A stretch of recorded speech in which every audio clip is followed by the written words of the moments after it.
Pasukan penembak jitu Hamas kembali melancarkan teror ke tentara Israel, di mana para sniper itu melakukan pengancaman lewat sebuah poster yang diedarkan di media sosial. Dalam teror tersebut, pasukan sniper akan terus memburu kepala tentara Israel. Hal itu tampak dalam unggahan Telegram Brigade Al-Qassam Sayap Militer Hamas pada Senin 25 Desember 2023. Dalam poster tersebut terlihat potret dua pasukan sniper Hamas yang siap menembak kapanpun.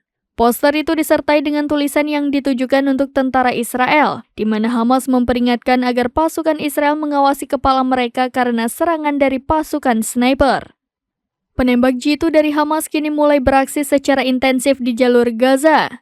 Terbaru, Brigade Al-Qassam Sayap Militer Hamas mengumumkan adanya 6 operasi yang dilakukan oleh penembak jitu pasukannya. Selain itu, Sayap Militer Hamas juga melaporkan telah membombardir markas besar, ruang komando dan pertemuan militer Israel dengan menggunakan roket jarak pendek di seluruh penjuru. Adapun pasukan yang berhasil dihabisi oleh Hamas adalah tentara unit Korps Teknik Tempur Israel yang dikenal dengan nama Yahalom.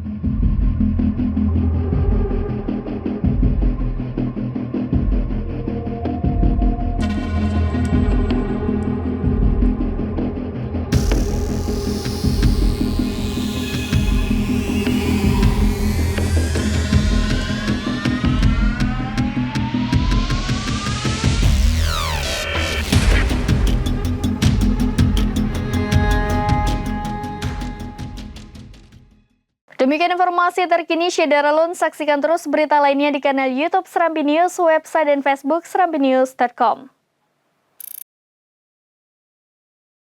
Download Tribun X sekarang, menghadirkan lokal menjadi Indonesia.